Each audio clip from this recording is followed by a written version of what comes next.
Précédemment. Bonjour, je suis Ivan. La coccinelle est apparue en 1938. Hitler veut une voiture pour le peuple allemand. Alors Jacob Erling propose de confier cette mission à Ferdinand Porsche. Contacta Porsche et se mirent d'accord. 26 mai 1938.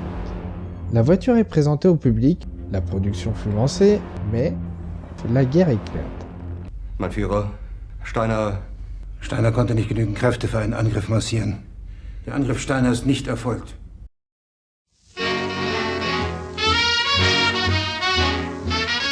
En 1945, après la victoire des Alliés, presque la totalité de l'usine de Wolfsburg a été détruite. Grâce aux accords passés avec les Alliés et les Allemands, un détachement du REME, Royal Electrical and Mechanical Engineers, est envoyé pour remettre l'industrie allemande sur pied. Ivan Hirst, un major britannique, remarqua deux cadets et fut surpris par l'envie des Allemands de construire cette voiture bénévolement. Il sera tellement impressionné par cette voiture qu'il donnera son accord pour relancer la chaîne de production. Afin de redémarrer la production, le major Hirst devait convaincre ses supérieurs.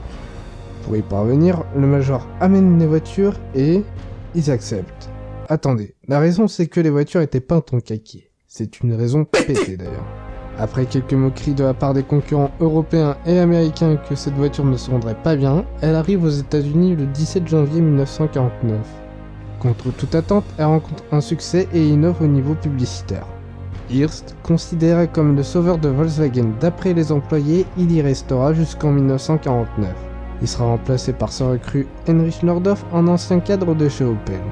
À son départ, les employés décident d'offrir une coccinelle au major Hirst, mais ce dernier refuse par souci éthique. Malgré ça, les employés insistant encore, le major accepte un modèle réduit rare qui était réalisé à la main et dont la réalisation coûtait autant qu'une KDF.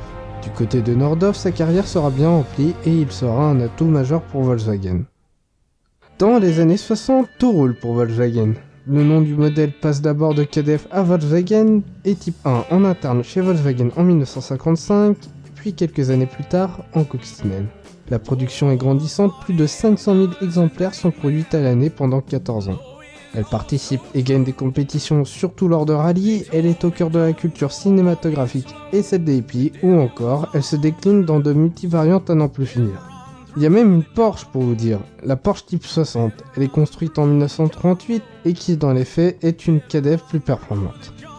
C'est presque le paradis pour Volkswagen. Presque, car son passé le rattrape. En 1961, Tatra, un constructeur automobile tchèque, mettra en justice Volkswagen pour plagiat.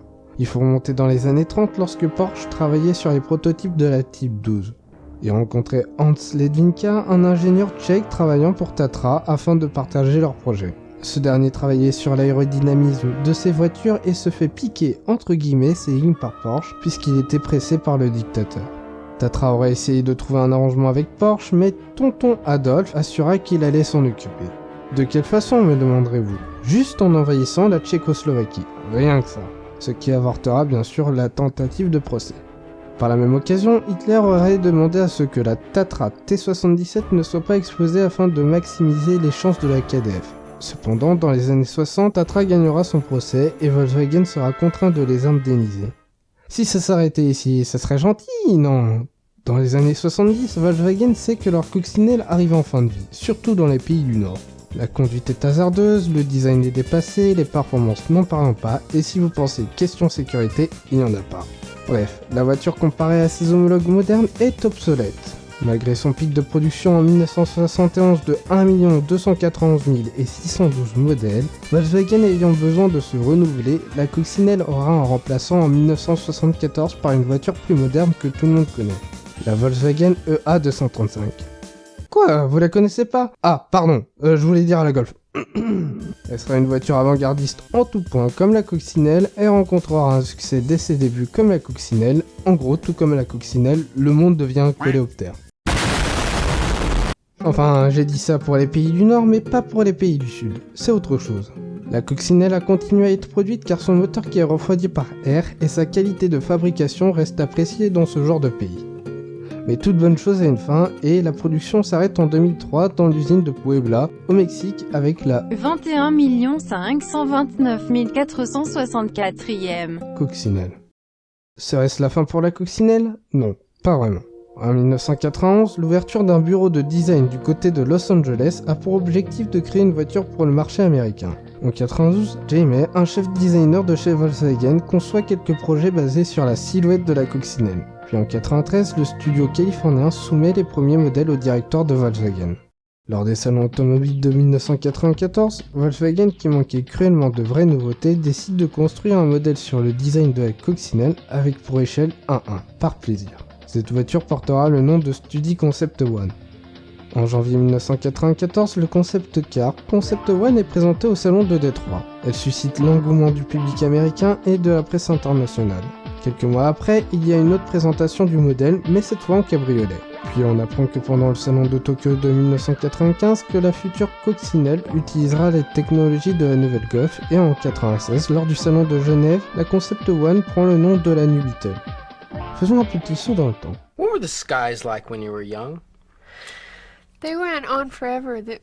We lived in Arizona, and the skies always had little fluffy clouds in them, and they were long and clear, and there were lots of stars at night. And when it would rain, it would all turn. They were beautiful, the most beautiful skies, as a matter of fact. The sunsets were purple and red and on fire. En 1998, la New Beetle est représentée au salon de Détroit. Elle reprend les lignes de la coccinelle en plus arrondies, dispose de couleurs flashy, possède plusieurs motorisations essence diesel et dispose de son atout principal, le fun. Et si ce n'est pas encore assez, en 1999, un concept car du New Beetle hautement modifié par Volkswagen est présenté au salon de Détroit sous le nom de New Beetle RSI. Disposant d'un V6 de 225 chevaux, de 4 roues motrices, des ailes élargies ou encore des jantes en alu, pour moi c'est l'anti-héros des Porsche.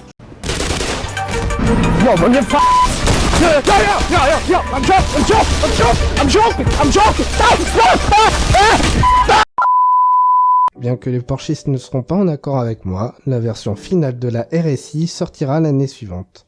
La voiture sera un peu différente de son concept, on verra des feux supprimés, l'aérodynamisme retravaillé, bref, vous l'avez compris, c'est la coccinelle ultime proposée par Volkswagen.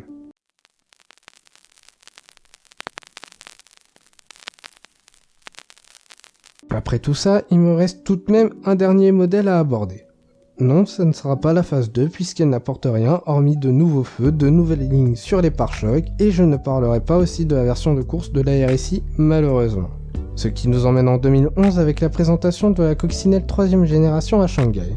C'est le même studio californien qui a fait le design de la New Beetle qui est aux commandes du design. Et au niveau design, on oublie le côté rond de la New Beetle. On reprend les lignes classiques de la première voiture. Elle est plus longue, plus large et se veut plus mature que son prédécesseur. Elle fera des compétitions de rallycross sur les pistes américaines et tout portait à croire qu'elle allait être un succès. Mais le 13 septembre 2018, soit 3 ans après la sortie de la phase 2, Volkswagen annonce l'arrêt de la production de la coccinelle. La dernière coccinelle 3ème génération sortira de la chaîne de production de l'usine de Puebla, au même endroit où la dernière coccinelle 1ère génération a été construite pour la dernière fois. Quelle est la cause de cet arrêt de production ? Déjà, les ventes de la coccinelle étaient en baisse depuis des années. Et puis, il y a l'orientation du marché. Depuis les années 2000, les SUV sont de plus en plus vendus car ils sont plus pratiques et permettent d'avoir plus de polyvalence que les citadines. De plus, Volkswagen sortait du Dieselgate. Leurs choix ont été de se concentrer sur les voitures électriques et de redorer leur blason. Est-ce la fin pour la coccinelle ? Oui. Mais après plus de 70 ans de carrière, la mission principale de la coccinelle a bien été remplie, celle de la voiture du peuple. Malgré ses débuts incertains et ses origines, la coccinelle a su innover sur le plan technologique et publicitaire. Elle a aussi su se moderniser et s'adapter. Enfin, elle a su vous toucher et ainsi marquer vos esprits. Le départ de la coccinelle n'est pas un adieu, mais ce n'est qu'un au revoir, laissant la possibilité à d'autres modèles à mieux répondre aux besoins du marché en attendant son retour. C'est sur ce que je vous laisse avec cette dernière vidéo.